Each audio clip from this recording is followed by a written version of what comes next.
और किस तरह से सभी लोगों की इसमें भागीदारी है। तो जैसे स्पीशीज जो कि आपको ह्यूमन बीइंग के साथ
आप फोटो पड़ते तो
मेरा नाम ऋषि पठानिया है। मैं यूपीएल कंपनी में हेड सीएसआर की तरह काम कर रहा हूँ। સાહેબ ચરોતરની અંદર જે સારસ પક્ષીની સંખ્યા જોવા મળી રહી છે, તમારા દ્વારા કેટલા સમયની વસ્તી ગણતરી થઈ, કઈ રીતે આખા મામલા સામે આવ્યા છે? हम लोगों ने लगभग 6 साल पहले ये जो प्रोजेक्ट शुरू किया था इस एरिया में, जिसका नाम है यूपीएल सारस कंजर्वेशन प्रोजेक्ट। आप लोग सब जानते ही होंगे कि सारस हमारा अपना लोकल यहाँ का पक्षी है जो कंटिन्यूसली डिक्लाइन में था। जब हमने ये प्रोजेक्ट शुरू किया तब इसकी गिनती लगभग 550 की थी। अब 6 साल की हमारी मेहनत के काम के बाद में ये जो लेटेस्ट सेंसस है उसके हिसाब से 992 पक्षी अभी हैं हमारे एरिया में। और मैं इसका श्रेय देना चाहूँगा 4-5 चीज़ों को। एक तो जो कंटिन्यूस साइंटिफिक मॉनिटरिंग का जो सिस्टम है प्रोजेक्ट में, कि हर रूट में जाके मॉनिटर करना कि प्रोजेक्ट में कहाँ कहाँ पे किस एरिया में कितने पक्षी हैं। दूसरा, लोक भागीदारी, जो किसी भी प्रोजेक्ट के लिए सबसे ज़रूरी होती है, लोक भागीदारी, जहाँ पे किसानों के साथ में, बहनों के साथ में, माताओं के साथ में, बच्चों के साथ में, स्कूल टीचर्स के साथ में।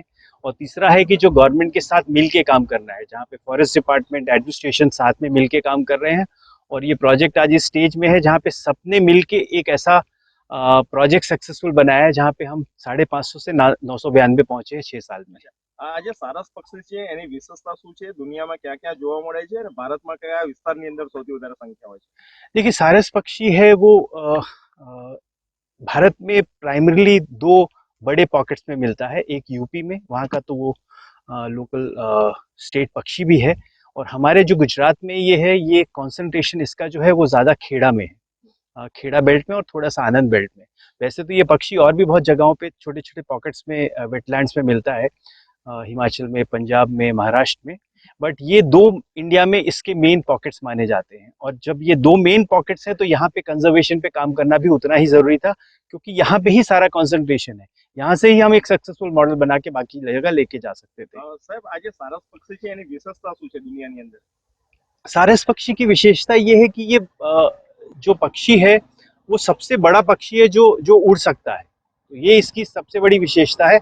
और दूसरी जो विशेषता है वो हमारे कल्चर में भी है। अगर आप सबको पता ही होगा, सारस जोड़े में रहता है, जो जो हमारे कल्चर से बहुत जुड़ा हुआ है। ठीक है, रामायण में भी इनका सारस का बहुत अच्छे से वर्णन है कि कैसे ये पक्षी हमारे साथ शुरू से जुड़ा हुआ है। तो ये इसकी हमारी जो जो इसका जो जुड़ाव है सारस का, वो आज से नहीं है, सदियों से है हमारे साथ। સારસ પક્ષીની સંખ્યા વધે એની માટે તમારા દ્વારા કયા પ્રકારના પ્રયાસો નાગરિકોની સાથે રહીને કરવામાં આવી રહ્યા છે? हमारा, जैसे मैंने पहले भी कहा था, कि ये जो पूरा का पूरा प्रोजेक्ट है ये लोक भागीदारी का है। एक तो प्रोजेक्ट का जो सबसे अहम पार्ट होता है वो ये होता है कि आप एक साइंटिफिक तरीके से काम करते हैं, साइंटिफिक मैपिंग करते हैं, कि हर क्षेत्र में जाके मॉनिटरिंग करते हैं, कि कंटिन्यूसली आप नज़र रखते हैं कि कहाँ पे कितने पक्षी हैं, वो किस तरह से रह रहे हैं। वो एक पहला पार्ट होता है। दूसरा पार्ट ये होता है कि जहाँ पे आप पूरा का पूरा लोगों को जोड़ते हैं, लोगों में ये अवेयरनेस क्रिएट करते हैं कि ये क्यों जरूरी है और ये कैसे आपका पक्षी और आपको इसको बचाना क्यों जरूरी है। और हम ये मानते हैं कि हमारा प्रोजेक्ट इन 2 कारणों से सक्सेसफुल है। एक, कि हमारी जो कंटिन्यूसली जो साइंटिफिक मॉनिटरिंग 6 साल से चल रही है, हर रूट में जाके कहाँ कहाँ पे पक्षी हैं उनको कैसे बचाना है। दूसरा ये कि जन भागीदारी कैसे आ सकती है। जन भागीदारी चाहे किसान की हो, चाहे बहनों की हो, चाहे बच्चों की, स्कूल बच्चों की हो, चाहे फॉरेस्ट डिपार्टमेंट के साथ में पार्टनरशिप हो, ये जब साथ में लेके चलते हैं, यही हमारे प्रोजेक्ट का मेन कंपोनेंट है। और यहाँ पे मैं 1-2 चीज़ें और ज़रूर कहना चाहूँगा।